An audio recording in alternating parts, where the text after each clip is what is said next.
आपका दिव्य सृजन स्पिरिचुअल में प्रत्येक दिवस रात्रि 9 बजे यहाँ पर हम लाइव चर्चा लेकर आते हैं और आज भी यह लाइव चर्चा शुरू हो चुकी है।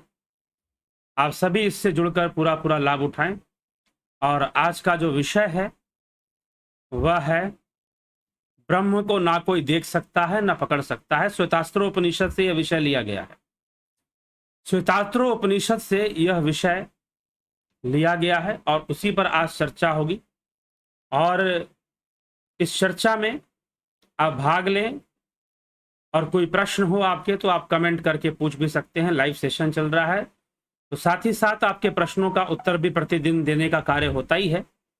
तो आज भी आपके विषयों पर चर्चा होगी। चलिए आगे बढ़ते हैं, चर्चा को आगे बढ़ाते हैं। तो क्या कहा जा रहा है इसको समझना है।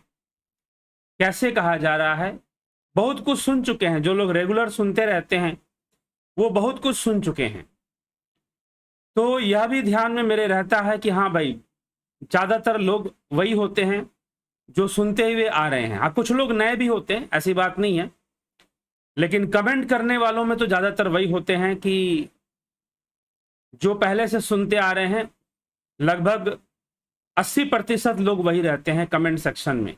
80 क्या 85% कह लें कि वही लोग रहते हैं जो सुनते हुए आ रहे हैं। तो यह जो चर्चा है कि ब्रह्म को कोई पकड़ नहीं सकता, ब्रह्म को कोई देख नहीं सकता, ऐसा कहने की आवश्यकता क्या है? ये तो सर्वविदित है कि उसको कोई पकड़ नहीं सकता। वो सर्वव्यापी तत्व है, वह सर्वगत है।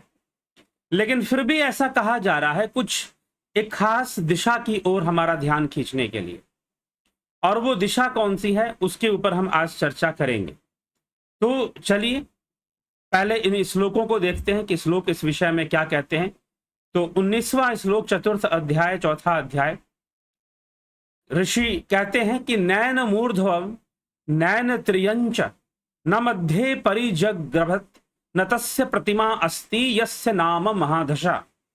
तो यहां पर 2-3 बातें हैं कि उस ब्रह्म को, उस रुद्र को, क्योंकि रुद्र ब्रह्म का ही पर्यायवाची लिया जा रहा है श्वेतास्त्रोपनिषद में, उस परमात्मा को ना तो ऊपर से, ना इधर से, ना उधर से, ना बीच में से कोई भली भांति उसे पकड़ नहीं सकता। जिसका महान यश नाम है उसकी कोई उपमा नहीं है, उसकी कोई प्रतिमा नहीं है। न तस्य प्रतिमा अस्ति यस्य नाम महदशा। न तस्य प्रतिमा अस्ति, उसकी कोई प्रतिमा नहीं हो सकती, उसकी प्रतिमा होना असंभव है। ठीक है। तो अब इसी बात को लेकर कि वेदों में, क्योंकि उपनिषद वाक्य वेद वाक्य हैं, वेदों के ही श्लोक हैं। उपनिषदों में जितने श्लोक चलते हैं वो कोई अलग श्लोक नहीं है। ध्यान रखिएगा हमेशा, उपनिषद का अध्ययन करना मतलब वैदिक वेदांत सिद्धांत का अध्ययन कर लेना। ठीक, योग वेदांत का अध्ययन, योग वेदांत दोनों ही समाहित है उपनिषद में। तो अब जो है यहां पर लिखा जा रहा है तस्य प्रतिमा नास्ति। अभी पीछे कोई स्कॉलर थे, कोई विद्वान थे, इस्लामिक विद्वान। अब खैर उनको अब मना है इस देश में कोई भी कार्य करना, कोई भी प्रोफेशन या कोई भी कार्य करना। शायद जाकिर नायक उनका नाम था। तो उन्होंने बहुत लंबा चौड़ा भाषण दिया था कि तस्य प्रतिमा नास्ति, कि उसकी कोई प्रतिमा नहीं होती है। तो हिंदू लोग जो मंदिर बनाते हैं, मूर्ति बनाते हैं, वह वेदों के विरुद्ध है, ऐसा उनका कहना था। कुछ और लोग भी ऐसा कह रहे थे कि भाई उसकी कोई प्रतिमा नहीं होती है। तो प्रतिमा किसकी बनती है, यही प्रश्न जब अगर हम मीमांसा श्लोक वार्तिक, एक ग्रंथ है आचार्य कुमारिल भट्ट के द्वारा लिखा गया, तो उन्होंने मीमांसा के विचारों को, मीमांसा कर्म सिद्धांत पे विश्वास करती है। मैं कई बार बता चुका हूं, कर्म सर्वोपरि है, ब्रह्म भगवान सब छोटे हैं कर्म के सामने। मीमांसा की विचारधारा यही कहती है, क्योंकि आपके जीवन में जो कुछ भी, एक हंसी भी आती है तो वो कर्म फल का रूप है। आपके जीवन में थोड़ी सी खुशी का आना, थोड़ा सा दुख का आना, जितने भी आप, और एक साधारण मनुष्य सुख और दुख के बीच में जीवन जीता है। तो कर्म ही कारण है, कर्म ही आधार है। तो तुम अपने जीवन में अगर सुखी हो सकते हो तो कर्मों से ही हो सकते हो, दूसरा कोई विकल्प नहीं। उनका ये सिद्धांत है। तो जब मीमांसा के आचार्य कुमारिल भट्ट उनका शास्त्रार्थ हुआ तो उन्होंने इस विषय पर भी लिखा है कि मूर्ति किसकी पूजी जाती है, मूर्ति पूजा किसकी होती, क्योंकि मीमांसकों ने मूर्ति पूजा को बढ़ावा दिया था। तो अब प्रश्न ये उठता है कि मीमांसा तो किसी ब्रह्म, किसी ऐसी सत्ता को पूजने की बात नहीं करते हैं। और रही बात, यह तो हम इस चैनल में भी कई बार बता चुके हैं कि ब्रह्म की पूजा नहीं होती है। पूजा इज डिफरेंट थिंग, ध्यान इज डिफरेंट थिंग। पूजा करने में हम ऑफरिंग करते हैं, हम दान करते हैं, उसमें देवता को दान करते हैं, यज्ञ के द्वारा करते हैं, अग्नि को आहुति देते हैं, और जो भी देवता की इच्छित वस्तुएं हैं उसको देते हैं, देवता का आवाहन करते हैं। ये सारी क्रियाएं पूजा में चलती हैं। लेकिन ध्यान तो कुछ और चीज है। तो ब्रह्म तक पहुंचने के लिए ध्यान होता है, ना कि पूजा होती है। ठीक है, तो पूजा अपनी जगह पर है, ध्यान अपनी जगह पर है। तो इसीलिए इसमें कभी भी संशयग्रस्त ना हो। तो यहां पर उपनिषद में लिखा गया है तस्य प्रतिमा नास्ति। अब यहां पर कई बातों को हम समझेंगे। तो सबसे पहले यहां पर कहा जा रहा है नैनम मृध्वम न त्रियंच न मध्य न परिजग्रभत। इस ब्रह्म को ना तो ऊपर से, ना इधर से, ना उधर से, ना ही मध्य से, और ना ही कहीं भी ओर से कोई इसे पकड़ नहीं सकता है। अर्थात ये पकड़ में आने वाली चीज नहीं है, इसको पकड़ा नहीं जा सकता, ये दावा किया जा रहा है पहले। तो पकड़ा नहीं जा सकता, इसका तात्पर्य क्या है? तात्पर्य यह है कि किसी भी वस्तु को पकड़ना और किसी भी वस्तु को छोड़ना, ठीक, किसी भी वस्तु को पकड़ना और किसी भी वस्तु को छोड़ना, यह कैसे संभव है? कर्म इंद्रियों से संभव है। आप अपने हाथों से पकड़ेंगे, ठीक है, किसी भी वस्तु को पकड़ने के लिए हम दोनों हाथों का इस्तेमाल करते हैं, तो यह कर्म इंद्रियों का विषय है। लेकिन वह ब्रह्म इंद्रियों के परे है। यहीं पर ये बातें आ जाती हैं, यहीं पर वो तर्क कटता है जहां पर यह कहा जाता है कि अपवित्र वस्तु में परमात्मा कैसे हो सकता है।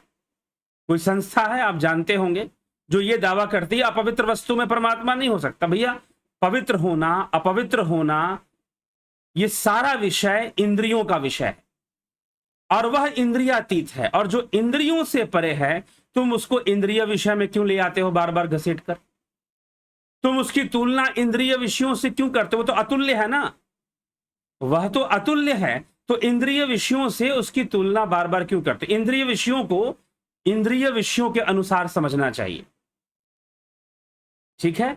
हाँ, उनका भी एक विज्ञान होता है, वो विज्ञान ही नहीं है। इसलिए यह पहले भी मैंने कहा कि प्रकृति का जो सृष्टि है, भले ही वो माइक है, मिथ्या है, परंतु वो अनसिस्टमैटिक नहीं है, वो सिस्टमैटिक वे में है।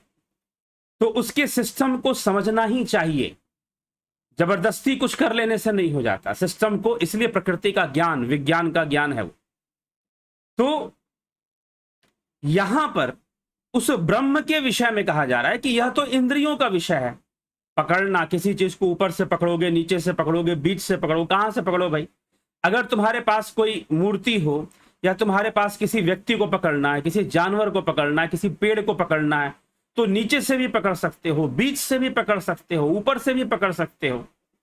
तो वही कहा जा रहा है कि भैया वो ब्रह्म इंद्रियों के परे है, इंद्रियातीत है, तो इंद्रियों के द्वारा संभव ही नहीं है कि आप उसे पकड़ पाओ। तो नंबर 1 बात इस श्लोक में यह कही गई है, आप उसे पकड़ नहीं सकते। दूसरी बात इसमें कही जा रही है न तस्य प्रतिमा अस्ति यस्य नाम महदशा, कि जिसका महान यश है उसकी कोई प्रतिमा नहीं है। प्रतिमा का अर्थ क्या होता है? आप पहले संस्कृत के शब्दों का सही अर्थ नहीं निकालेंगे तो सीधा गलत अर्थ पे पहुंच जाएंगे, और ये बहुत है। हम कई बार, आज थोड़ा सा भी आप पढ़े लिखे हैं, थोड़ा सा भी अगर आप लिटरेट हैं और विचारवान हैं, सोचते हैं आप, तो शब्दों पर जरूर चिंतन कीजिए। अगर गीता पढ़ते हैं तो कोई शब्द समझ में ना आए तो चिंतन कीजिए। संस्कृत की डिक्शनरीज भी होती हैं, उनका भी आप ले सकते हैं सहारा। नहीं तो और भी कई चीजें हैं, आप किसी विद्वान को जानते हैं तो उनके माध्यम से भी आप उस संदर्भ में जानकारी ले सकते हैं। तो शब्दों पर प्रतिमा, प्रति का मतलब क्या होता है? प्रति का मतलब क्या होता है बताइए? प्रति का अर्थ होता है copy, to copy, photocopy करते हैं ना हम लोग, सीधा सा। तो एक यहां पर है कि भाई ये प्रतिमा, प्रतिमा का अर्थ लोग समझते हैं मूर्ति, मूर्ति जी नहीं, प्रतिमा शब्द का अर्थ मूर्ति नहीं होता है। अगर आपको इसमें कोई संशय है तो आ जाइए शब्द लेकर और व्याकरण लेकर, प्रतिमा शब्द का अर्थ निकाल लेंगे। प्रतिमा शब्द का अर्थ मूर्ति नहीं होता है। जाकिर नायक को संस्कृत का इतना नॉलेज नहीं था, ठीक है, संस्कृत भाषा का ऊपर ऊपर से उसने कुछ नॉलेज कर लिया, पैसा लगाने वाले लोग थे, बड़े बड़े प्रोग्राम ऑर्गेनाइज कर कर अपना जो भी बोल देना है। और जो हिंदू हैं, जो सुनने वाले हैं, वो गौर नहीं करते, अच्छे अरे ये भाई मुसलमान होकर वेदों को जानता है। आ जाओ इस चैनल पर, आ जाओ, उपनिषद के श्लोक पर चर्चा होने वाली है, खत्म होने वाली है, मूल उपनिषदों पर। तो प्रतिमा, प्रति मतलब कॉपी, फोटो कॉपी जिसको हम कहते हैं प्रति। भाई अगर शुद्ध हिंदी में अगर हम फोटो कॉपी बोलेंगे तो उसको हम प्रति ही बोलेंगे। चित्र प्रति, चित्र प्रति मतलब फोटो कॉपी। अगर हमने किसी डॉक्यूमेंट का फोटो कॉपी करा लिया तो कॉपी मतलब प्रति और फोटो मतलब चित्र, तो चित्र प्रति हो जाएगा उसका। तो प्रति का मतलब कॉपी।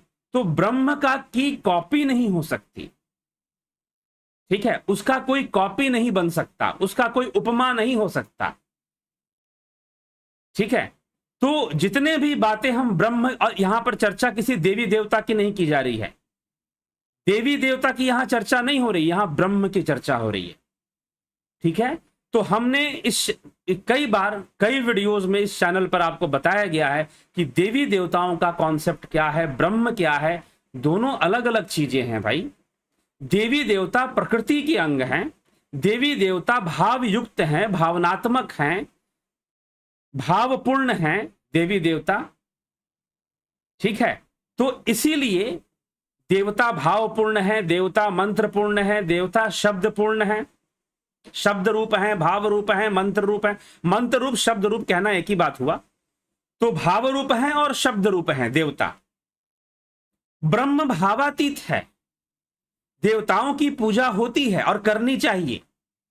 अपने घर में अगर आप विद्या की वृद्धि करना चाहते हैं, विद्या भाव की वृद्धि करना चाहते हैं तो सरस्वती पूजा करनी चाहिए।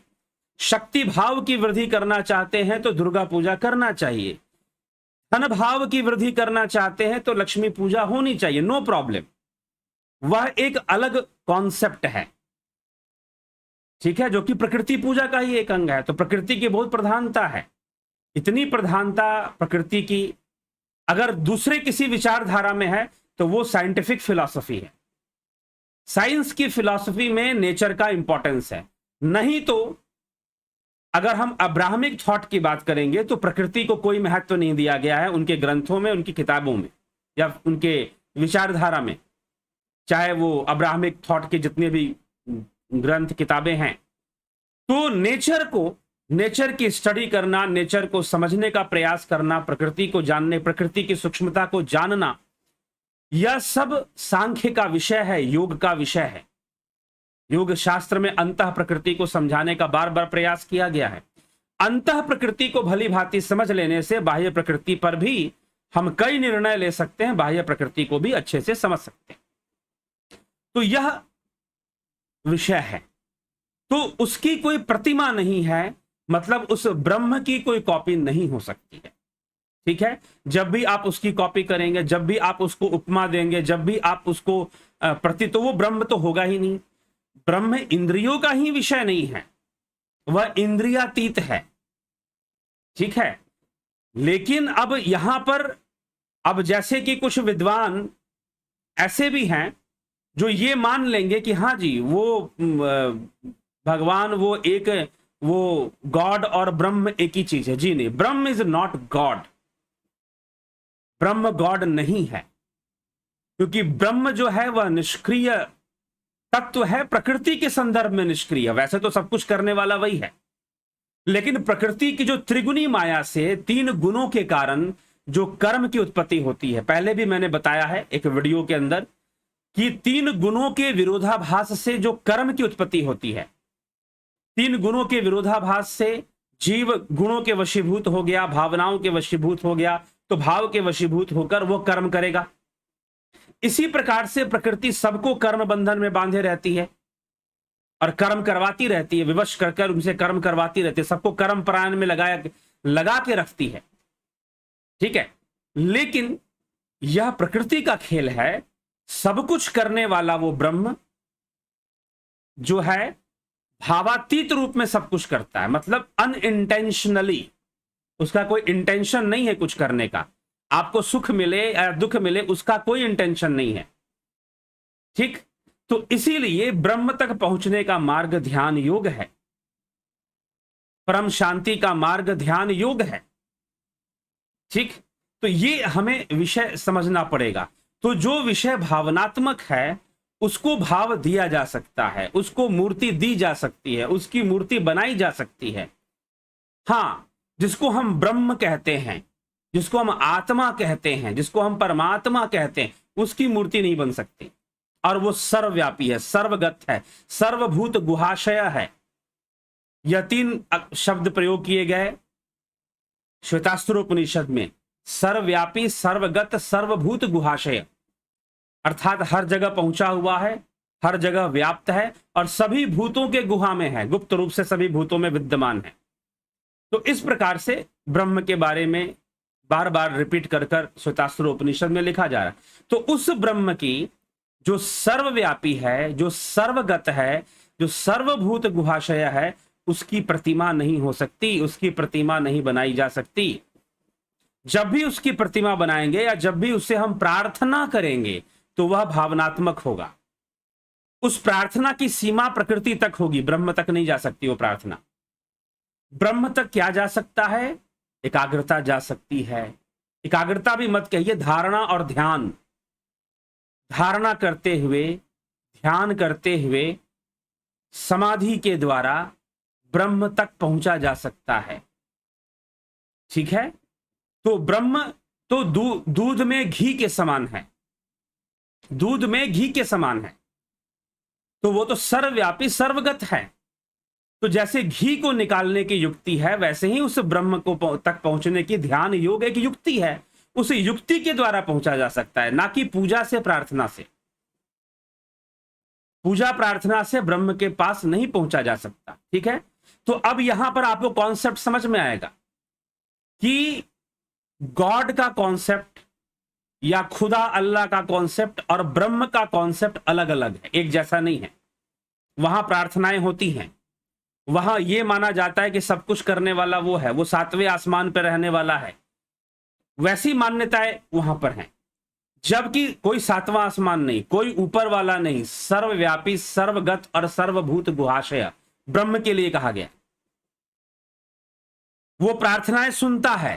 क्रिश्चियनिटी के अनुसार जो गॉड है, जो हेवनली फादर, उसको हेवनली फादर कहते हैं, जो ट्रिनिटी है, बाइबल के अंदर जो ट्रिनिटी समझाई गई है वो क्या है? हाँ, heavenly father, son and holy soul, ये 3 की ट्रिनिटी बताई जाती है, तो उसको हेवनली फादर कहा जाता है। तो यहां पर हेवनली फादर तो इंद्र हो गया ना, इंद्र देवता जो है, हमारे यहां तो इंद्र को स्वर्ग का राजा बताया जाता है। तो हेवनली फादर तो कुछ और हो जाएगा, ब्रह्म कुछ और है। तो नेवर कभी मत बोलो ये ठीक है आपकी, चलो आपको एकता बनानी है, आपको समरसता स्थापित करनी है, लेकिन कॉन्सेप्ट बिगाड़ कर मत समझाओ, ना समझो खुद। तो गॉड इज, उपनिषदों का जो ब्रह्म है वह कोई गॉड नहीं है, वह कोई खुदा अल्लाह भी नहीं है। ठीक है, इसको बहुत अच्छे से समझना है। अगर इसको नहीं समझते तो फिर हमेशा गलती करते रहेंगे बोलने में। वह सर्वगत, सर्वव्यापी, सर्वभूत गुहाशय रहने वाला वह ब्रह्म तत्व, उसकी कॉपी नहीं हो सकती, उसका कोई प्रति नहीं बन सकता है। ठीक है, लेकिन जो देवी देवता हैं उन सब की प्रतिमा बन सकती है।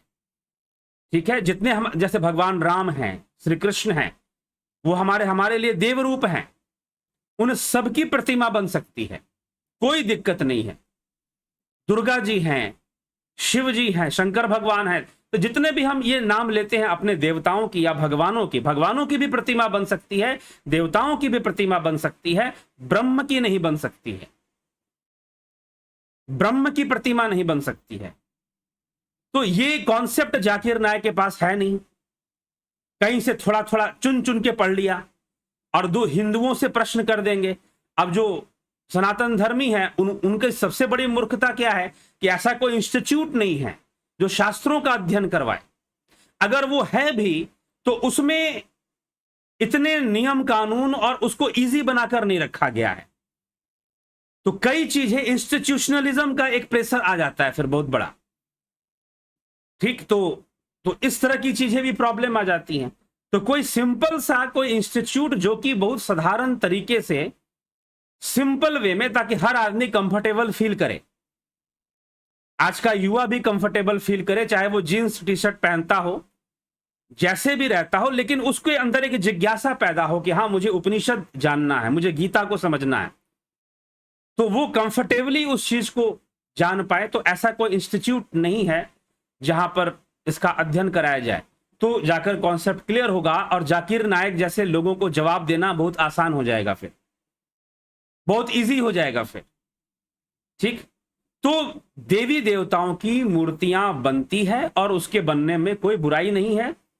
रही बात आपके ब्रह्म की, आत्मा की, तो तस्य प्रतिमा नास्ति, उसका कोई कॉपी हो ही नहीं सकता है। तो मूर्ति वैसे भी कॉपी नहीं होती है। अगर मान लीजिए आपने देवी देवताओं की मूर्ति बना दी, आपने सरस्वती जी की मूर्ति बना दी, आपने दुर्गा जी की मूर्ति बना दी, तो क्या वो उसकी कॉपी हो गई? जी नहीं, उसकी कॉपी नहीं होगी। मूर्ति है बस आपके भावनाओं को विकसित करने के लिए। देवी दुर्गा के अष्टभुजाओं में शस्त्र देखकर, अस्त्र शस्त्र देखकर एक नारी शक्ति का एक परिचायक है, हमें देता है। और सबके अंदर एक मां का रूप जब हम देखते हैं तो सबके अंदर जिनका कॉन्फिडेंस बहुत डाउन हो गया है उनका भी कॉन्फिडेंस बढ़ जाता है।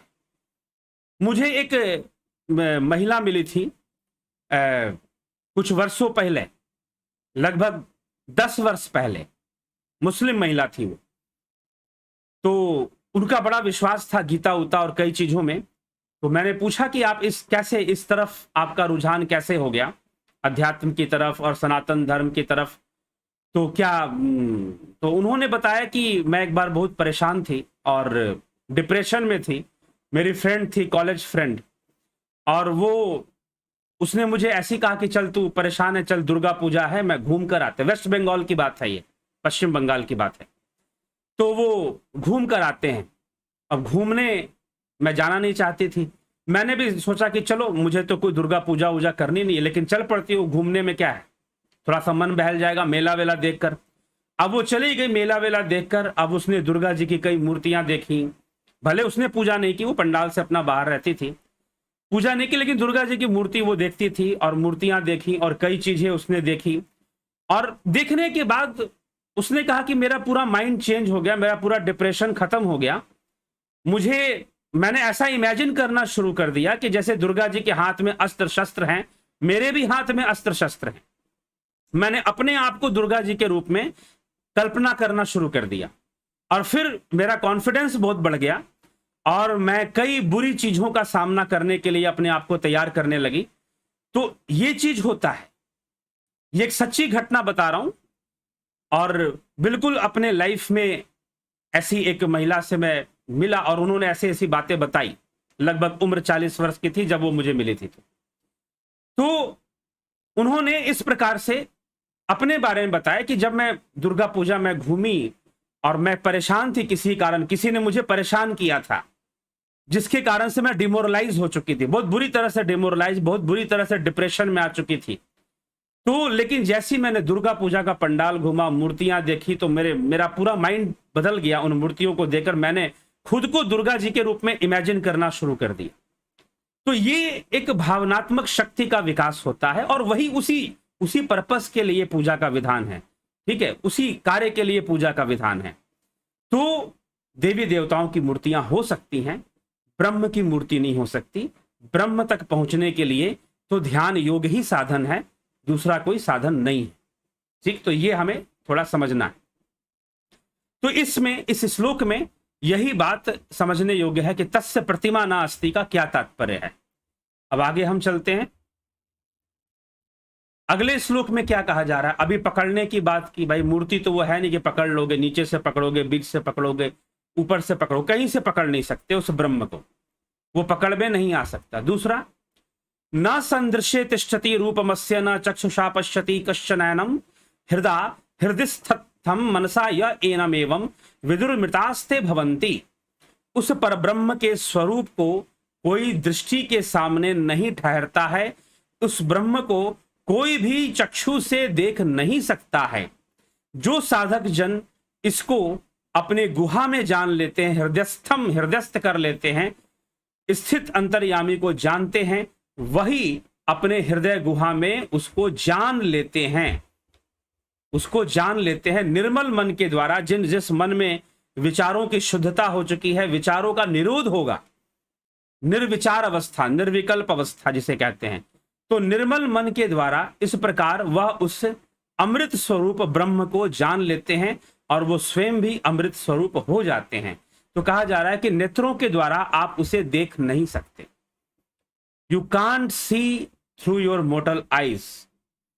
श्री कृष्ण भगवान अर्जुन से क्या कहते हैं, ना तो माम शक्यसे द्रष्टु मन नैव स्वचक्षुषा दिव्यम ददामि ते चक्षु पश्यमे योगमेश्वरम। अर्जुन, मैं तुझे दिव्य चक्षु प्रदान करूंगा जिससे तू मेरे योग ऐश्वर्य रूप का दर्शन करेगा। कौन सा रूप? योग ऐश्वर्यम। योग ऐश्वर्यम क्या है भाई?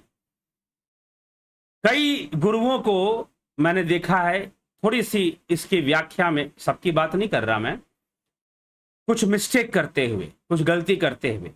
यहां पर भगवान कह रहे हैं दिव्यम ददा, मैं तुझे दिव्य चक्षु दूंगा, मैं तुझे दिव्य चक्षु दूंगा, तू मुझे चरम चक्षुओं से तो नहीं देख सकता। ना तो माम शक्यसे द्रष्टु मन नहीं व स्व चक्षुषा, तू अपने इन आंखों से तो मुझे नहीं देख सकता। अब अर्जुन तो देख रहा है ना, वैसे तो अर्जुन कृष्ण को देख ही रहा है, लेकिन श्री कृष्ण भगवान यहां कहते हैं कि तू मुझे इन आंखों से नहीं देख सकता। You can't see me with this mortar eyes. चरम चक्षुओं से, नश्वर नेत्रों से नहीं देख सकता। कैसे देखेगा? दिव्यम ददामि ते चक्षु पश्यमे योगमेश्वरम। मैं तुझे दिव्य चक्षु प्रदान करूंगा, उससे तू मेरे योग ऐश्वर्य रूप को देखेगा। किसको देखेगा? क्या ब्रह्म को देखेगा? क्या निराकार तत्व को देखेगा? क्या आत्मा को देखेगा? जी नहीं। क्या कह रहे हैं? योग ऐश्वर्य रूप को देखेगा। योग ऐश्वर्यम, तो योग ऐश्वर्यम का यहां अर्थ है योग सिद्धि। योग सिद्धि, ऐश्वर्य का अर्थ होता है सिद्धि, और योग सिद्धियों के लिए योग ऐश्वर्य शब्द का प्रयोग हुआ है।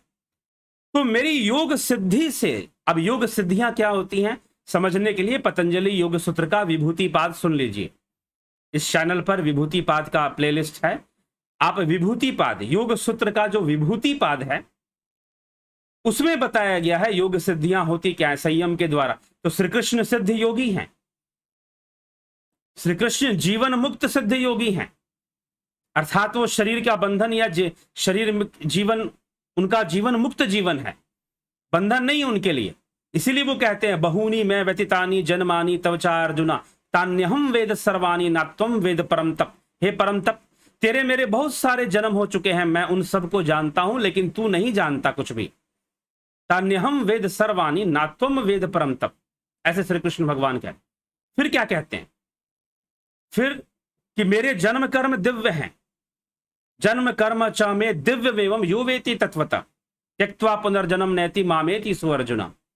कि अर्जुन, कि मेरा जो जन्म है, कर्म है, वो दिव्य है। ठीक, तो दिव्य होना और ब्रह्म होना, इन दोनों का डिफरेंस 12वें अध्याय में समझा रहे हैं। फिर 12th चैप्टर में एक श्लोक के अंदर उन्होंने इसको भी समझाया है कि अर्जुन ने जो रूप देखा वो सगुण था कि निर्गुण था? वो सगुण था कि निर्गुण था? वह सगुण ही था, क्योंकि वह योग ऐश्वर्य रूप था, योग सिद्धि से प्रकट हुआ रूप था। कृष्ण की योग सिद्धि से प्रकट होने वाला वो रूप था। इसीलिए वह सगुण रूप था, ना कि निर्गुण ब्रह्म का रूप था वो। तो ब्रह्म का दर्शन नहीं होता। ब्रह्म दर्शन, क्योंकि जैसे ही आप बोलोगे देखना, वैसे ही देखने का मतलब इंद्रिय कर्म हो गया। देखना जो है वो इंद्रिय कर्म हो गया, इंद्रिय कर्म। तो अब आप कहोगे यहां भ्रिकुटी के मध्य में जो प्रकाश के दर्शन होते हैं वो क्या, वो अभिव्यक्ति है भाई, दैट इज ए मैनिफेस्टेशन। उसे अभिव्यक्ति माना गया है, ना कि उसे ब्रह्म माना गया। तो संपूर्ण जगत ही उसकी अभिव्यक्ति है, संपूर्ण माया ही ब्रह्म की अभिव्यक्ति है। ठीक, तो इसीलिए तो प्रत्येक वस्तु को ब्रह्म माना गया है, ब्रह्म में माना गया है, अहम ब्रह्मास्मि की भावना की गई है, क्योंकि वह उसकी अभिव्यक्ति है। तो घट के भीतर जो ज्योति प्रकाश, वह भी उसकी अभिव्यक्ति है, स्वयं जो ब्रह्म है। इसीलिए अब यहां पर एक श्लोक में प्रश्न उठता है, जैसे कृष्ण भगवान ने अर्जुन से कहा कि तू मुझे इन आंखों से नहीं देख सकता, मैं तुझे दिव्य चक्षु दूंगा, फिर तू देख पाएगा, मेरा योग ऐश्वर्य रूप देख पाएगा। क्या देख पाएगा? योग ऐश्वर्य रूप, योग ऐश्वर्यम, योग सिद्धि से प्रकट होने वाला रूप तू देख पाएगा। लेकिन यहां इस श्लोक में भी वही बात रिपीट करके कही जा रही है कि नेत्रों से कोई ब्रह्म को नहीं देख सकता, लेकिन एक बात यहां नहीं लिखी जा रही है कि भाई दिव्य चक्षु से देखा जा सकता है। क्यों नहीं लिखी जा रही है? क्योंकि वहां पर ब्रह्म की चर्चा नहीं की है भगवान ने, वहां पर योग ऐश्वर्य रूप की चर्चा की कि तू अपने दिव्य चक्षु से योग ऐश्वर्य रूप को देखेगा, जो कि हिरण्य गर्भ लोक का विषय है, सूक्ष्म लोक का विषय है, ब्रह्म लोक का। इसीलिए 3 लोकों की चर्चा श्री कृष्ण भगवान अष्टम अध्याय श्रीमद् भगवद गीता में करते हैं कि एक तो यह लोक है इंद्रियों का लोक, स्थूल जगत का लोक, स्थूल नेत्र चरम चक्षुओं का लोक है ये, और एक लोक है ब्रह्मा का लोक, जो जीव लोक है, जो सूक्ष्म लोक है, वो भी अव्यक्त है, लेकिन उस अव्यक्त से भी परे परम अव्यक्त है। तो जो सिद्धियों का जो विस्तार है वो हिरण्य गर्भ में है, वो ब्रह्मा के लोक में है। ठीक है, तो भगवान जब कहते हैं कि मैं योग ऐश्वर्य रूप को प्रकट करूंगा, तो योग सिद्धि से मैं प्रकट करूंगा। इसीलिए अर्जुन को दिखाई दिया, असंख्य मुख दिखाई दे रहे हैं, असंख्य भुजाएं दिखाई दे रही हैं। ठीक है, असंख्य भुजाएं, असंख्य मुख। तो क्या असंख्य मुख का दिखाई देना, और अर्जुन कह रहा है कि जैसे कि जो सेना है वो आपके मुख में प्रवेश कर रही है, कई आपके दाढ़ों में फंसे हुए हैं। वहां पर 11 अध्याय में, 11 अध्याय श्रीमद् भगवद गीता में वर्णन मिलता है। तो आप सोचिए कि ब्रह्म के दांत कैसे हो जाएंगे, ब्रह्म का मुंह कैसे इतना निकल जाएगा?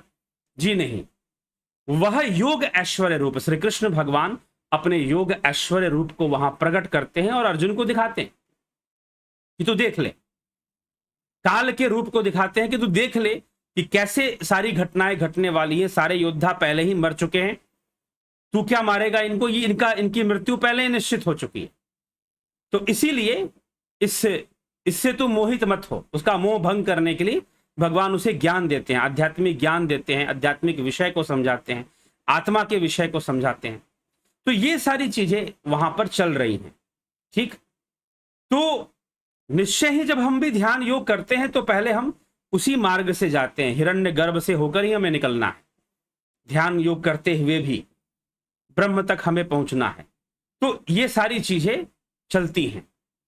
तो ब्रह्म, इसीलिए इस श्लोक में यह तो साफ साफ कहा गया कि कोई इन नेत्रों से देख नहीं सकता, लेकिन यह दावा नहीं किया गया कि कोई दिव्य चक्षु है जिससे दिखाई देगा। दिव्य चक्षु का वर्णन यहां नहीं दिया गया। यह तो लिख दिया कि भाई नहीं दिखाई देगा, इन नेत्रों से कोई देख नहीं सकता है। कैसे देखेगा? देखने की बात की ही नहीं जा रही है, जानेगा। यहां देखने के बजाय जान लेने की बात कही जा रही है। और जानेगा कैसे? हृदय गुहा से जानेगा, हृदय गुहा से ही जानेगा, मन को निर्मल करके। मनसा, हृदय मनसा मनीषा, जो हमने पहले भी कहा, यहां पर हृदयस्थम हृदय मनसा, हृदयस्थम जो हृदय में स्थित है, हृदय गुहा में स्थित है, उसको हृदय और मनसा, यहां पर मनीषा शब्द नहीं लिया गया है, हृदय और मनसा, इन दोनों को एकाग्र कर कर हम उस ब्रह्म का को जानते हैं, उस अमृत स्वरूप। हम भी उसी के समान अमृत स्वरूप हो जाते हैं, उसमें लीन हो जाते हैं। लीन होने की बात फिर समझाई जा रही है। ठीक है, तो ये विषय है। तो ये तो कहा जा रहा है कि इन आंखों से नहीं देख पाओगे, लेकिन क्या दूसरा कोई आंख है जिससे दिखाई देगा? ऐसा कोई वर्णन नहीं किया जा रहा। क्यों नहीं किया जा रहा है? क्योंकि यहां पर चर्चा ब्रह्म की है। ब्रह्म दिखने का विषय ही नहीं है, वह सुनाई देने का विषय ही नहीं है। क्योंकि जैसे ही कहोगे कि हमने उस ब्रह्म को देखा, ब्रह्म को सुना, मतलब कि ये तो देखना सुनना ये तो इंद्रियों का काम है ना। अरे भाई, आप क्या क्या करते हो बताओ? देखते हो आंखों से, कानों से सुनते हो, त्वचा से स्पर्श का अनुभव करते हो, नासिका से सूंघते हो और जिह्वा से स्वाद लेते हो। पांचवी तो ज्ञान इंद्रिय है। मान लो कि छठी ज्ञान इंद्रिय हो तो कुछ छठा काम भी कर लेते ना। सातवीं ज्ञान इंद्रिय होती, आठवीं ज्ञान इंद्रिय होती, नवीं ज्ञान इंद्रिय होती, 10वीं ज्ञान, तो पता नहीं और कितनी अनुभूतियां करते। 5 ही अनुभूति तो करते हो बस, और उसी में तुम्हारी दुनिया बसी हुई है, और उसी में हम 5 में ही उलझ जाता है आदमी। 10 अगर 10 ज्ञान इंद्रियां होती तो पता नहीं और कितना उलझ जाता। तो ज्ञान इंद्रियां तो 5 ही हैं। तो देख, इसीलिए तुम हमेशा देखने सुनने की बात करते हो, लेकिन देखना सुनना स्पर्श का अनुभव करना इन सबसे परे है ब्रह्म, इनसे परे है ब्रह्म।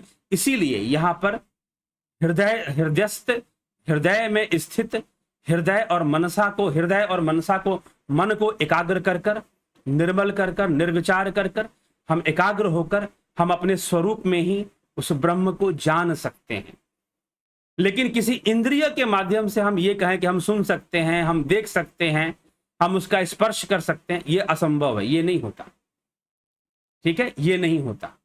ठीक, तो ये उपनिषदों का दावा। इसीलिए दिव्य चक्षु की चर्चा यहां पर नहीं है। आपके मन में यह प्रश्न उठ सकता है कि जब भगवान कृष्ण ने अर्जुन से कहा कि तू मुझे नहीं देख सकता, तो उन्होंने दिव्य चक्षु की चर्चा की है, लेकिन यहां उपनिषद में इस स्थान पर दिव्य चक्षु की चर्चा नहीं है। क्यों नहीं है? क्योंकि ब्रह्म दिव्य चक्षु से भी योग ऐश्वर्य रूप दिखाई देगा, ब्रह्म लोक का दृश्य दिखाई देगा। उसमें भी भावना विद्यमान होगी, भावनात्मक होगा, भावातीत नहीं होगा। क्योंकि कुछ भी देखोगे तो भावना होगी ना, कुछ भी सुनोगे तो भावना होगी। मान लो कि आपने किसी को देखा, किसी पशु को देखा, किसी पेड़ को देखा, किसी सुंदर व्यक्ति को देखा, सुंदर बालक शिशु को देखा, सुंदर स्त्री को देखा, कुरूप व्यक्ति को देखा, कुरूप स्त्री को देखा, कुछ भी देखा आपने, वो आपके अंदर एक भाव पैदा करेगा ही करेगा। ठीक है, तो ब्रह्म का साक्षात्कार तो वहां है जहां देखना बंद हो जाए, जहां सुनना बंद हो जाए, पूर्णतः चित्त वृत्ति निरोधा। ठीक है, जहां देखना बंद हो जाए, जहां सुनना बंद हो जाए। इसीलिए घट में दिखने वाली ज्योति, घट में सुनाई देने वाला नाद, उसके परे, उसके भी परे कुछ है। वह तो एक रास्ते में मिलने वाली चीजें हैं। ठीक है, वह तो मार्ग में मिलने वाली चीजें। जो लोग ध्यान योग करते हैं वो कहते हैं, जो जिन्होंने कोर्स ज्वाइन किया है और पूरा कर लेते, तो कहते हैं कि हाँ, हमें घट के भीतर ज्योति दिखाई देती है, हमें नाद सुनाई देता है। वो तो रास्ता है, वो तो आपको रास्ता दिया गया है कि उनका उस भर्गो ज्योति का ध्यान करते करते, उस आत्म अपने भीतर उस ज्योति का ध्यान करते करते तुम्हें वहां तक पहुंचना है। वो मार्ग है, लेकिन जो सत्य है वो वहां पर है जहां सब दिखना बंद, जहां सब सुनाई देना बंद, जहां पूर्ण शून्य की अवस्था, वो ब्रह्म की अवस्था है। ब्रह्म वहां पर है फिर। ठीक है, तो ध्यान योग मार्ग है, उस मार्ग पर चलते रहने से सफलता मिलती है। तो इसीलिए ब्रह्म की चर्चा यहां पर हो रही है, इसीलिए यहां पर दिव्य चक्षु की चर्चा नहीं ली गई है। हाँ, टीकाकार महोदय दिव्य चक्षु ले लें, अपनी टीका में लिख दे, बात अलग है। लेकिन श्लोकों के अंदर जो श्लोक हैं, जो श्लोक कह रहा है उसमें न संदृश्य तिष्ठति रूपमस्य न चक्षुषा पश्यति कश्चनैनम, इस परब्रह्म का कोई स्वरूप, रूपम, इसका इस परब्रह्म का कोई रूप, कोई दृष्टि के सामने नहीं ठहरता, इस ब्रह्म का कोई भी आंखों से नहीं देख सकता।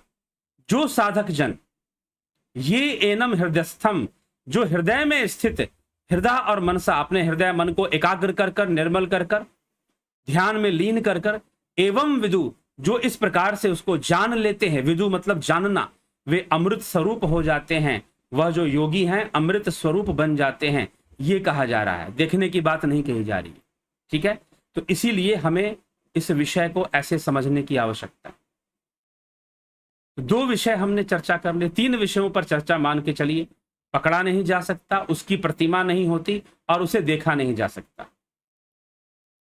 ठीक है, तो ये समझना है। ना समझ में आए, इस व्याख्यान को रिपीट कर कर सुन लीजिएगा, रिपीट कर लीजिएगा और इसको समझने का प्रयास कीजिएगा। चलिए, अभी हम आपके प्रश्नों पर चलते हैं, आपके कमेंट्स पर चलते हैं, उस पर ध्यान देते हैं कौन क्या कह रहा है। समय भी ध्यान में रखना है।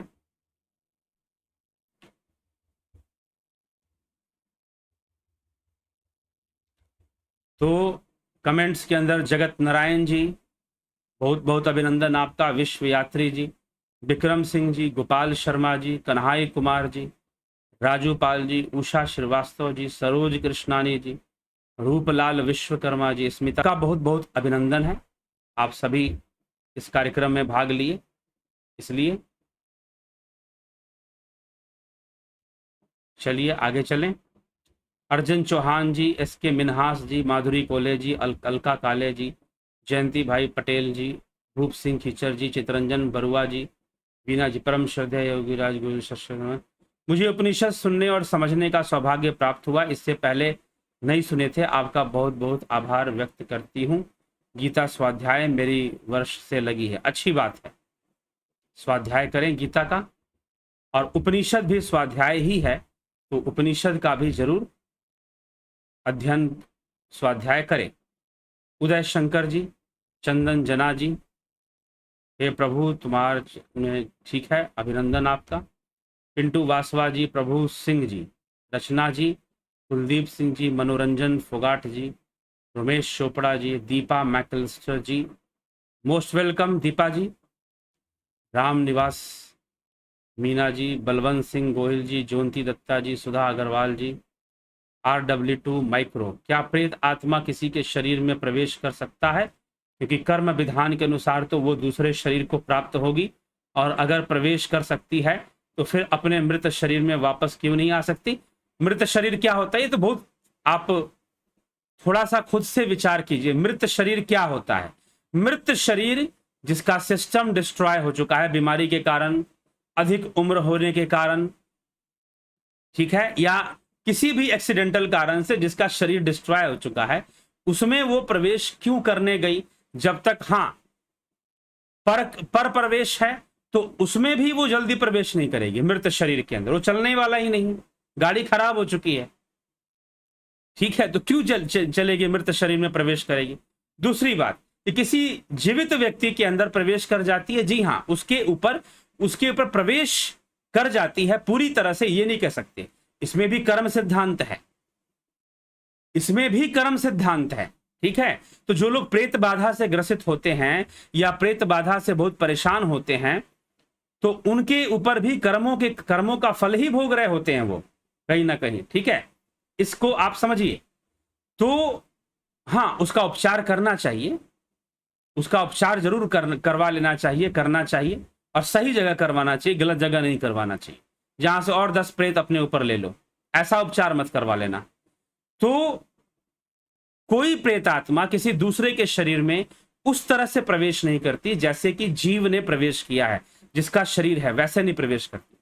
वह कुछ अंगों पर अपना नियंत्रण ले आएगी, नियंत्रण ले आएगी। आप प्रेतात्मा के, आप हमारे चैनल पर प्रेतात्मावाद के विषय पर जाइए, प्रेतात्मावाद पर, पैरानॉर्मलिज्म पर एक पूरा प्लेलिस्ट है, जिसमें बहुत ज्यादा लेक्चर तो नहीं है लेकिन कुछ लेक्चर हैं, लेकिन उसमें कोई भी पोजीशंस कैसे होती हैं, कोई प्रेत आत्मा किसी दूसरे के शरीर पर हावी कैसे होता है, उसको समझाया गया, उसको बताया गया। उनका एक स्टेप वाइज स्टेप वो हावी होते हैं। अगर शुरुआत में ही आपने पकड़ लिया कि कोई ऐसी चीज मेरे ऊपर हावी हो रही है, तो आप कंट्रोल कर लोगे, नहीं तो अपना स्टेप बढ़ाते बढ़ाते वो आपके ऊपर हावी हो सकती है पूरी तरह से। तो लगेगा ऐसा कि जैसे कि वो हमारे शरीर में घुस गई, ऐसा नहीं है कि घुस जाती है। जैसे जीव ने अपना स्थान बना रखा है, वैसे प्रेतात्मा, प्रेत जो है, कभी भी स्थान नहीं बना सकता अपना। हाँ, लेकिन आपके मन, बुद्धि, मस्तिष्क पर, विचारों पर वो अपना नियंत्रण ला सकता है, आपके इंद्रियों पर अपना कंट्रोल ले आ सकता है। बस इतना है, कर्म इंद्रियों पर खास करके। तो बानवीर गिरवार जी नमस्ते आचार्य जी, क्या ईशो उपनिषद के मंत्र तते जाति तनय जाति क्या है विषय, और उस पर मंत्र एक ही विषय है? जी हाँ, एक ही विषय है, एक ही विषय के बारे में वो चर्चा वहां पर है। आप ईशावास्य उपनिषद पर आप जाइए और उसको देखिए, प्लेलिस्ट है चैनल में बना हुआ, उसको सुनिए, उस श्लोक की चर्चा मिल जाएगी। निशु चौहान जी अभिनंदन। कलेंद्र शेठ जी, बद्रीलाल जी, गुरु जी इतने दिन पाप किए हुए हैं, क्या ज्ञान की जागृति होने पर अगले पाप किए हुए समाप्त हो जाएंगे? अगर ज्ञान योग में सामर्थ्य है, अगर ध्यान योग अच्छे से करते हैं, तो उन सभी पाप जो है कुंठित हो जाते हैं, उनका प्रभाव हमारे पर कम पड़ता है, जितने भी हमने पाप किए हैं। लेकिन ध्यान योगी बनना पड़ेगा, उसमें अपने आप को लगाना पड़ेगा, संपूर्ण संसार के सभी वस्तुओं से मुख मोड़कर उसमें हमें लगाना पड़ेगा, ठीक है, तब जाकर संभव हो पाए।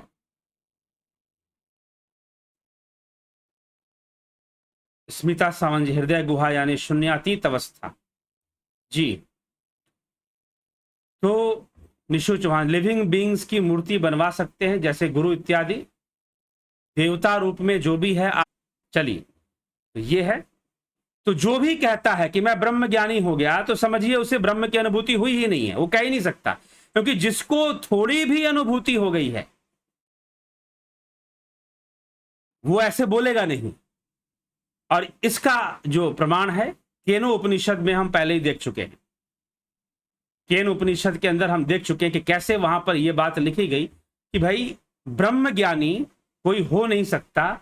जो भी घोषणा करता है कि मैं ब्रह्म ज्ञानी हूं, इसका मतलब कि उसे ब्रह्म की अनुभूति नहीं हुई है, ठीक। और यहां पर ऐसी कोई चर्चा नहीं की जा रही, यहां तो माध्यम बताया जा रहा है, मार्ग बताया जा रहा है, और उपनिषदों पर आधारित मार्ग बताया जा रहा है, उपनिषदों पर आधारित मार्ग बताया जा रहा है, ठीक है। जो उपनिषद में लिखा है उसको समझने और समझाने का प्रयास किया जा रहा है। चलिए, गोपाल शर्मा जी, कृष्ण ने अर्जुन से तेरी मेरी कई जन्म हो गए यह मैं जानता हूं यह कहा था, या कौन कौन से जन्म हो गए यह मैं जानता हूं यह कहा था, कृपया प्रकाश डालें। कौन कौन से जन्म हो गए? कई जन्म हो गए, यही कहा, बहुनी, बहुत सारे जन्म हो गए। बहुनी में व्यतीतानी जन्मानी तवचार्जन, कोई एक दो जन्म की बात नहीं की उन्होंने, कई सारे बहुत जन्मों की बात की है। तो ये यहां पर बताया गया है, और मैं उनको जानता हूं। तो ये जानना भी संसार का विषय है, ब्रह्म का विषय नहीं है। ब्रह्म के लिए कुछ ना जाना हुआ है, ना ही कुछ अनजाना है। ब्रह्म में ना ज्ञान, ना अज्ञान, ना सत्य, ना असत्य, ना रात, ना दिन। यह सब चर्चा हम सुन चुके हैं उपनिषदों में, यह सब चर्चा हम सुन चुके हैं उपनिषदों में। तो इसीलिए ना ब्रह्म के लिए ना ज्ञान है, ना अज्ञान है, ना जानना है, ना नहीं जानना है, और ना दिन है, ना रात है, ना सत्य है, ना असत्य है। ये सारी बात चर्चा हो चुकी है। तो इसीलिए यह जानने की जो प्रक्रिया है वह जीव में है, जीव को जानना है, ठीक। तो भगवान सब जानते हैं, तो जब भगवान सब जानते हैं तो अपने योग ऐश्वर्य रूप में वो बता रहे हैं, योग सिद्ध रूप में वो बता रहे हैं कि वो सब जानते हैं, ठीक है। ये चीज है। आगे योगेंद्र जी, कई लोग अप्सरा साधना की बात करते हैं, यह क्या है? कुछ लोगों का मानना है कि स्वर्ग में अप्सरा मिलती है, इस संबंध में आप क्या सोचते हैं? स्वर्ग हो सकता है मिलती हो, ठीक है जी, मिलती हो सकता है, मिलती हो, ऐसी बात नहीं है, मिलती ही हैं, ठीक है। स्वर्ग में अप्सराएं होती हैं, लेकिन वो उन अप्सराओं की तुलना आप वो जो आता है कि भाई हूरें मिल जाएंगी, उन हूरों से गलती से मत कर देना, ठीक है। अप्सरा साधना एक विषय है, साधना का एक विषय है, तंत्र साधना के अंतर्गत आ जाएगा, वो टेक्निक के अंतर्गत आ जाएगा। तंत्र मतलब टेक्निक, तो तंत्र ब्रह्म की साधना के लिए भी है, अप्सरा की साधना के लिए भी है। बस समझना यह है कि अप्सरा साधना करने के लिए आप आगे तो बढ़ जाओगे, लेकिन ज्यादातर संभावना ये बात है कि आप मानसिक रोगी हो जाओगे। आपके मानसिक रोगी बनने की संभावना बहुत अधिक हो जाएगी फिर, क्योंकि आपका मन जो है उसके लिए तैयार नहीं है। अप्सरा शब्द का प्रयोग होते ही आपके मन में क्या आता है? एक बहुत सुंदर स्त्री। जैसे ही अप्सरा शब्द का प्रयोग होगा वैसे ही आपके मन में आ जाएगा कि एक बहुत सुंदर स्त्री जो है उसको अप्सरा कहते हैं, ठीक है, जो हमारी कामनाओं की पूर्ति करेगी, हमारी वासनाओं की पूर्ति करेगी। तो इस भावना से आप साधना में लग जाएंगे, और जब लगेंगे तो आप मानसिक रोगी बनेंगे। यह विषय मैं अपने अनुभव से कह रहा हूं, प्रत्यक्ष अनुभूति से बता रहा हूं, ठीक है।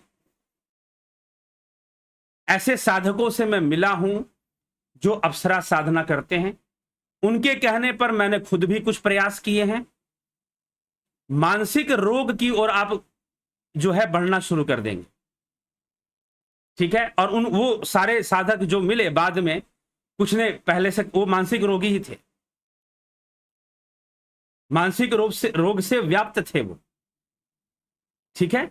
तो ये समझना जरूरी है। तो इसीलिए अप्सरा साधना, कई तरह की साधनाएं हैं, वशीकरण की साधना है, अप्सरा साधना है, कई तांत्रिक साधनाएं बताई जाती हैं, होती सब हैं, लेकिन इनको सिद्ध वही कर पाता है सही तरीके से। मैं ईमानदारी से आपको बता रहा हूं, वही सिद्ध कर पाता है जो निष्काम होता है। जिसकी भावना निष्काम नहीं है वो मानसिक रोगी हो जाते हैं, रातों की नींदें हराम हो जाती हैं।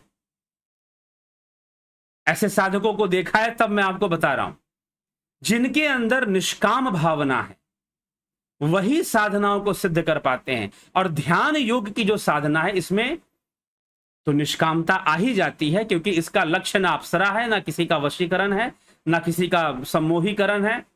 इसका लक्ष्य तो भाई ब्रह्म है, तो इसमें निष्कामता आ ही जाती है। इसीलिए ध्यान योग की साधना कीजिए। साधना का मतलब अभ्यास करना, साधना का मतलब टू प्रैक्टिस। जैसे संगीत की साधना, सुर साधना, सुरों का अभ्यास करोगे तो साधना होगी, सुर साधना होगी।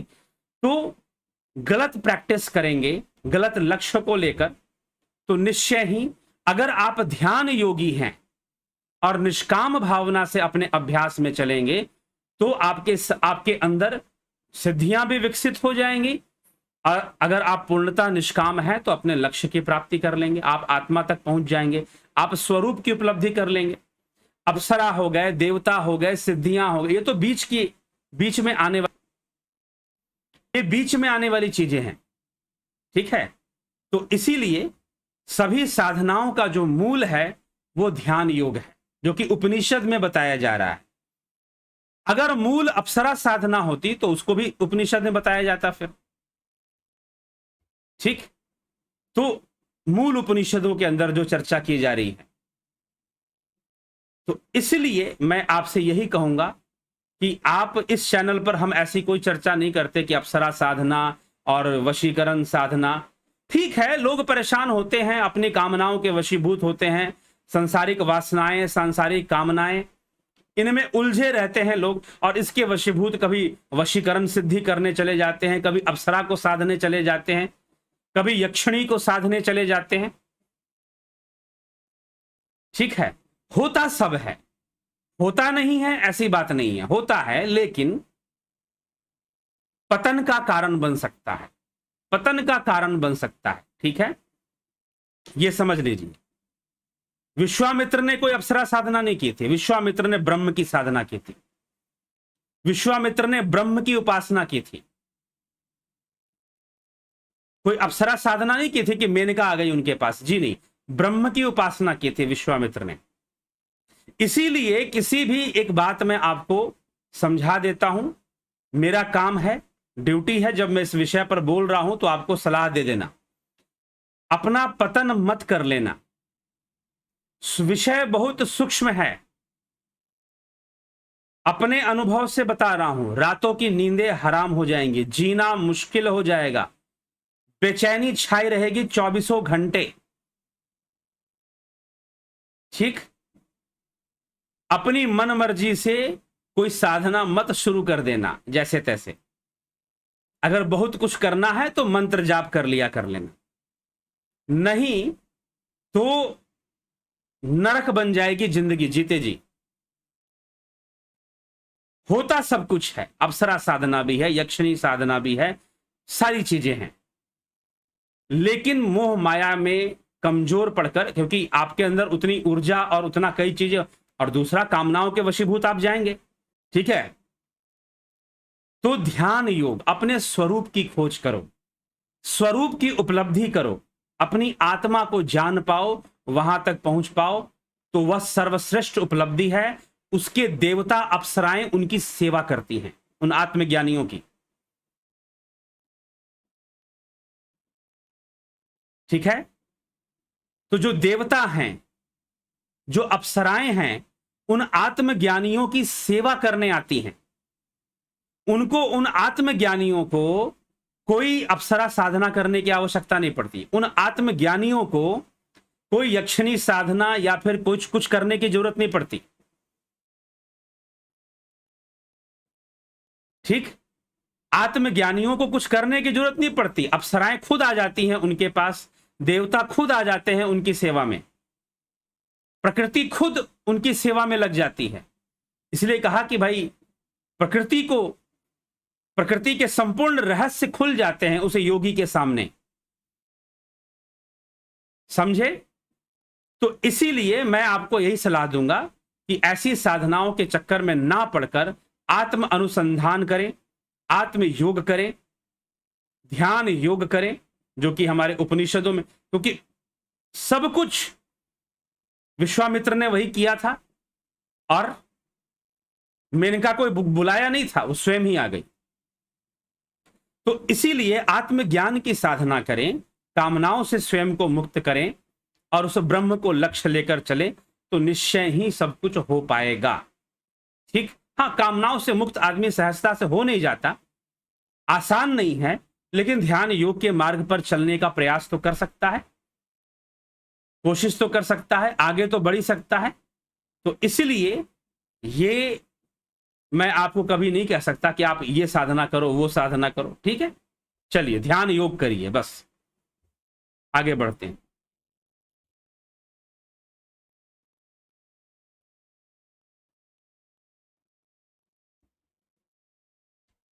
तो अप्सरा साधना हो गया, और गुरु जी आप स्वर्ग और नरक के बारे में सनातन धर्म को ध्यान में रखते हुए बताने की कृपा करें। जी हाँ, बताया हुआ है, स्वर्ग नरक के बारे में चर्चा की हुई है। कर्म फल का ही वो कारण, कर्म से ही स्वर्ग, कर्म से ही नरक है, और कर्म से ही अगला जन्म है।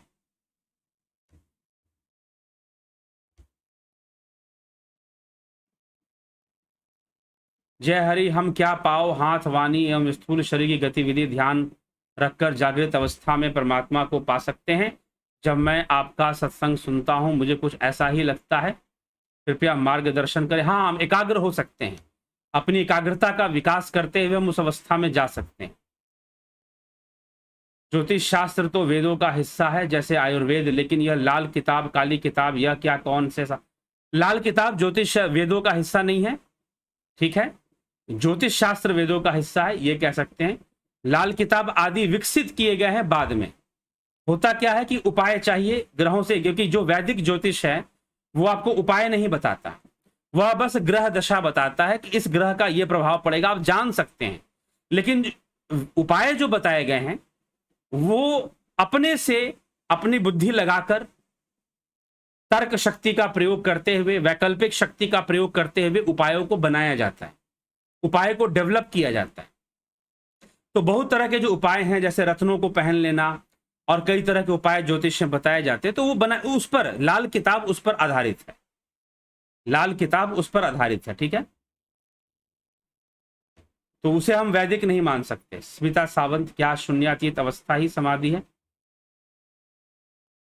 लय है, लय, ठीक ना, वो संपूर्ण लय है, तो समाधि नहीं कैवल्य है। वो समाधि का कॉन्सेप्ट थोड़ा सा अलग होता है, ध्यान के बाद समाधि माना गया है, संप्रज्ञात असंप्रज्ञात समाधि, लेकिन उसके बाद कैवल्य माना गया, ठीक। तो शून्यातीत अवस्था कैवल्य है।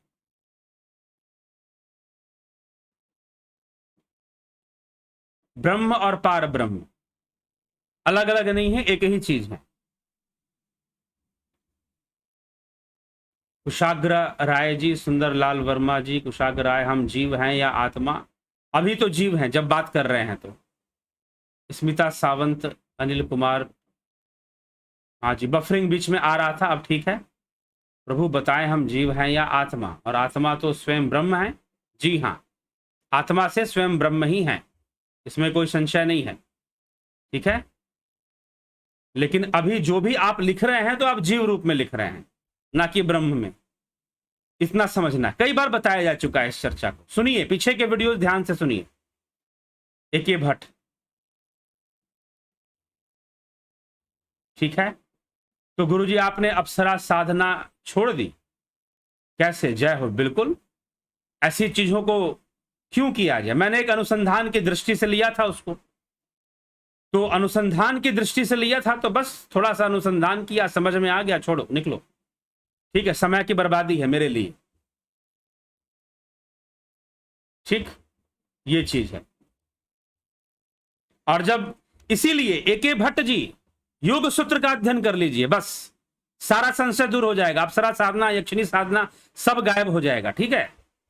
अगर महर्षि पतंजलि को पढ़ लिया और उनका विभूति पाद पढ़ लिया तो कुछ ना है उसके सामने, ना अप्सरा कुछ रहती है, ना यक्षिणी कुछ रहती है, कोई कुछ नहीं रहता। अमिता पंडा जी, भरत छबलानी जी, अंजू श्रीवास्तव जी,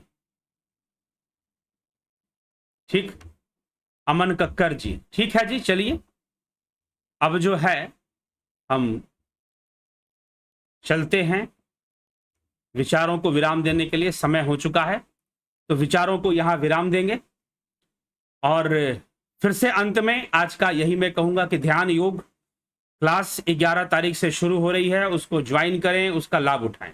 और रही बात अप्सरा साधना, यक्षिणी साधना, वशीकरण साधना, तो इसमें प्रवेश, क्योंकि मैंने ऐसे कई परेशान और व्यथित विक्षिप्त अवस्था में पड़े हुए लोगों को देखा जिन्होंने पहले तो ऐसी साधनाएं बड़े उत्साह से की और बहुत ही उत्साह में शुरुआत तो की, लेकिन अंत उसका बड़ा खराब हुआ। तो इसीलिए विकारों के वशीभूत ना रहें और ध्यान योग। और जब आप योग, इसीलिए मैंने, कौन है जो पूछ रहे थे, उनके लिए मैंने कहा कि आप योग सूत्र पढ़ लीजिए, उसके सामने योग सूत्र में जो वर्णन है उसके सामने यह अप्सरा, यह वशीकरण बहुत छोटी मोटी चीजें हैं, बहुत मामूली सी चीजें हैं, ठीक है। तो इसीलिए ध्यान योग, राजयोग जो महर्षि पतंजलि ने दिया है, चित्तवृत्ति निरोध की जो चर्चा की है, जो ध्यान योग के द्वारा ही संभव हो सकता है, उसको जानना जरूरी है। वो आत्मज्ञान का मार्ग है, स्वरूप की उपलब्धि है, ठीक। अगर उसी को लक्ष्य ना बनाकर कुछ और लक्ष्य लेके चल रहे हैं तो निश्चय ही आप भटके हुए मार्ग पर हैं। और जो स्वरूप की उपलब्धि करता है, महर्षि पतंजलि, स्वामी विवेकानंद जी का राजयोग पढ़ लीजिए। स्वामी विवेकानंद जी ने लिखा है कि जो ऐसी योग मार्ग पर चलकर इस तरह से जो आगे बढ़ता है, देवी देवता जिन्हें आप अप्सराएं कहते हो या जो भी कहते हो, वो तो सेवा के लिए आते, ऐसा भी वर्णन है, ठीक। तो चलिए इसी के साथ विचारों को यहां विराम देंगे और विश्राम होगा, और कल फिर 9 बजे उपनिषदों का बढ़ते हुए क्रम में आगे का विषय लेकर फिर यहां उपस्थित होंगे और चर्चा को आगे बढ़ाएंगे। ओम तत्सत।